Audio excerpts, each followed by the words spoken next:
In terms of the writing, funny and Farsi, its themes are pretty prevalent throughout a majority of the chapters. To begin, the idea of family and the cultural influence at home is something that could be especially taken away from each section. There are a couple of specific chapters that really show the presence of this idea, such as the F word, Call Me Al, and Ham Amendments. In the chapter called The F Word, Firuze writes about how, despite a few exceptions, she had found out that Americans are now far more willing to learn new names, just as they're far more willing to try new ethnic foods. It's like adding a few new spices to the kitchen pantry. Firuze's desire to fit in with her classmates leads her to adopt a more stereotypically American name, which is Julie. The persisting prejudices in the United States against Iranians then lead Firuze to use her American name even as an adult. Nevertheless, she does this out of pragmatism rather than embarrassment. It shows that she's clearly proud of her Iranian roots, and in fact, her memoir is a celebration of these roots. In this chapter, Firuze has been uncharacteristically negative about Americans' treatment of foreigners. However, she ends the chapter on an optimistic note, emphasizing Americans' growing tolerance and curiosity about other cultures. This can actually be connected to the writing The House on Mango Street because Esperanza, the main character in it, was insecure about her own name. She thought that it was pretty ridiculous and longed for a name that would fit her more, or at least a name that she liked better. Both main characters in Funny and Farsi and in The House on Mango Street are similar because they are young girls who were insecure about their names at one point or another and wished that they had a more simpler or suiting name. While the author often praises America in the chapter called Call Me Al, she also criticizes the country for its tackiness and consumerism, and the way it destroys natural beauty to make way for hotels and other ugly, as she says, modern structures, as is the case with Hawaii, where her family decided to go on vacation one time. The chapter Ham Amendments is almost solely just about the influence of family and culture at home. Firuze's dad talks a lot about religion in relation to their culture at home, and says that it's not what we eat or don't eat that makes us good people, it's how we treat one another. As you grow older, you'll find that people of every religion think they're the best, but that's not true. There are good and bad people in every religion. He then continues on by adding that just because someone is Muslim, Jewish, or Christian doesn't mean a thing. You have to look and see what's in their hearts. That's the only thing that matters, and that's the only detail God cares about. Firuze remembers this instance, and in her words, she says that I was 6 years old and I knew that I had just been made privy to something very big and important, something far larger than the jewels on the Shah's crown, something larger than my little life in Abadan. My father's words felt scandalous, yet utterly and completely true. She was just 6 years old at the time, but the author knew better than to just fall into the trap of believing whatever her parents might tell her. Of course, it matters what people are like on the inside and in their hearts, but that is not the only thing that matters, like her dad tries to inform her of.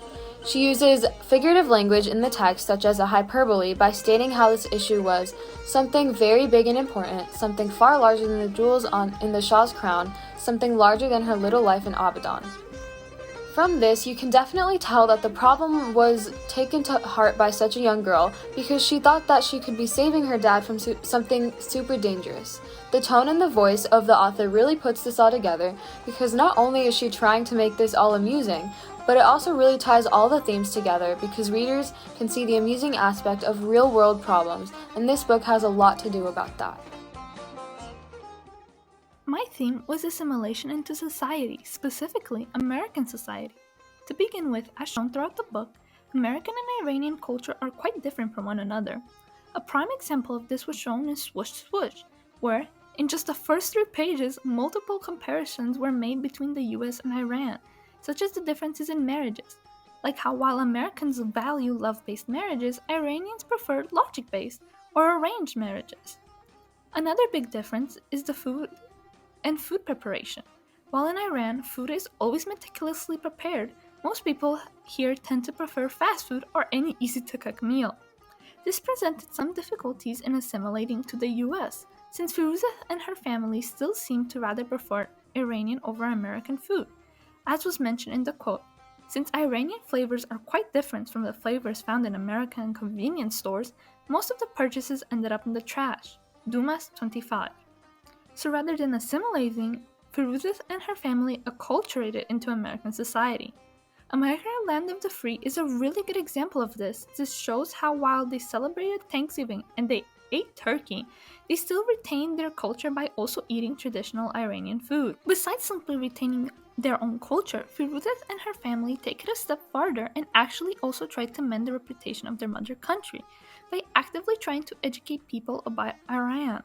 As she says, I try my best to be a worthy representative of my homeland, but like a Hollywood celebrity relentlessly pursued by paparazzi, I sometimes got tired with the questions. Dumas 33. This leads into how the author uses voice, tone, and figurative language to convey the theme. The author tends to weave figurative language as she shows her themes, whose main use is adding comedy to the text, since most of the figurative language is really just different forms of jokes, which can be seen in the quote mentioned before, where she jokingly compares herself to a paparazzi pursued celebrity. This way, she can keep the tone of the book light, so even when talking about what could usually be considered as more sober, or even just simply boring subjects, she can make them more lighthearted or interesting by using a humorous tone and funny figurative language. Really, in general for this book, this tactic makes the harder to swallow pills, such as discrimination and hate, along with just the general hardships of getting used to a different environment as an immigrant, a lot easier to swallow/read through. To end my section, I thought it would be interesting to note that even during the Iranian Revolution, which caused hatred and distrust in Americans towards Iranians, Firuzah and her family still chose to not fully assimilate into American culture. Even more ironically, her mother started pretending to be a part of another culture rather than just trying to pass for an American. This proves that even if her family would have wanted to fully assimilate into the American society and not wanted to keep any parts of their culture, it would have proven quite difficult for them considering that most of them still had an accent, something that Americans are always able to detect. Speaking from experience, of course. And they also don't fit the average American look wise either, which is why it makes sense for them to only acculturate to America rather than assimilate. Not only to preserve their own culture, but also because they most likely couldn't have fully assimilated to begin with. On a happier note, having two cultures proved to end up enriching Firuzah's life, as seen throughout the whole book. To quote from America, Land of the Free, my relatives and I are proud to be Iranian, but we also give tremendous thanks to our lives in America, a nation where freedom reigns. Dumas 75. Added expectations versus reality growing up, and I want to talk about for Rose and how she believed that America is a land of opportunity where anyone could become anything. While that could conceivably be true, however, when her father enrolled her in the Leffingman Elementary School, her point of view changes, including her voice and tone, because she expresses that she feels embarrassment when she has to escort her mother, who is a non-native speaker, through the crowded hallway swarming with students and their surprised looks on their faces. As it says on page 6, that now that all the students stared at us, not just because I had come to school with my mother, not because we couldn't speak their language, but because we were stupid. I was especially mad at my mother because she had neglected the positive impression that I had made previously by reciting the color wheel. And I want to talk about how her mother embarrassed her even more when she was pressured to communicate with the teacher standing in front of the class. And basically, for Rose's expectations of having the best day of her class in America and discovering an approach to interface an individual with speaking English was demolished. And since she's young and naive in the first few chapters, her perspective is pleasant and delightful. However, leading throughout the book, her outlook changes because she seems more mature and she's hit with a harsh reality. This also contributes to The House on Mango Street by Sandra Sinera, because Esperanza was young, and when she was in process of developing and exploring The House on Mango Street, she was naive about the society and anxious and terrified to open up to people about her house and how it looked, knowing that people would judge her place of living, when in reality the society was cooperative and had known the information of them moving from place to place with difficulty of being with a gathering family. My next topic is Save Me Mickey, and In this chapter, Thoreau's expectations of being attracted to America throughout the beginning of the story was a major turnoff for her, because in the beginning she believed that America was the land of the people, having clean bathrooms, smiling employees, helpful individuals, and etc., while in reality there were ongoing kidnapping in certain parts of the land. And you can see the difference in their relatives' voice when they expressed this quote that one of my father's biggest fears in moving to America was child kidnapping, or hometown Abaddon was about as safe as a place could hope for. We knew all neighbors, everyone looked out for everyone else's kids, and there was basically no crime other than petty theft. Whenever my relatives came to visit us in America, they would watch the evening news a few times and then refuse to leave the house. It's too dangerous here, they always say. Why are there so many shootings? In Iraq, citizens don't have access to guns, so we do not have types of crimes that so often led to murders in America. And it's on page 19, and it expresses the relatives' voice and how they're horrified of switching from one place to another, and communicating on how superior America was to how dense and inferior America has gotten. This causes child endangerment, allowing the parents to be in constant fear of knowing the information on whether their children are guarded in a secure place or not. And another quote that relates to this chapter is that the expectation and reality of when an employer requests her to answer the question about what your name is. And the quote on page 20 about several women surrounded me and asked me my name, which I, in the midst of my mucus chilled sobs, had to repeat several times.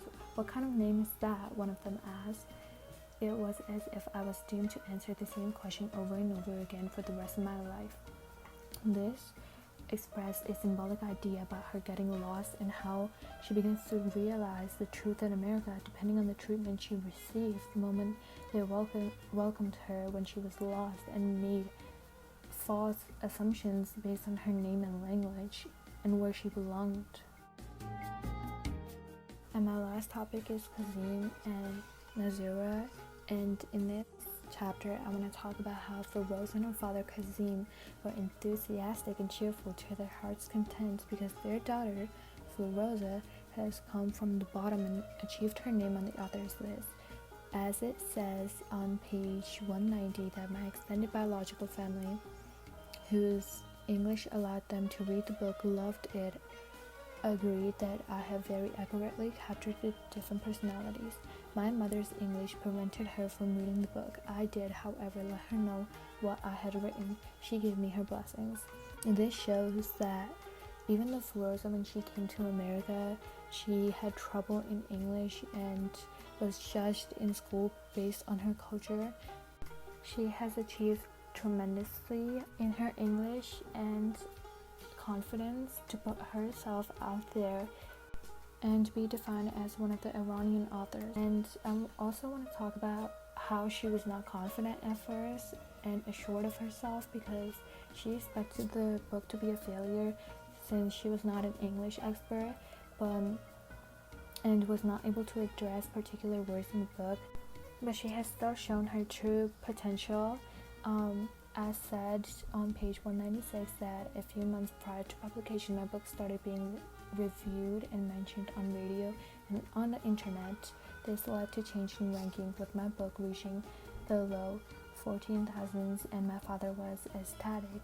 He started keeping a journal with date and time and my rankings. Yet materialistically, her memoir became #1 best-selling book and was a huge success, not only to individuals who relate to this book, but to Feroza's family as well.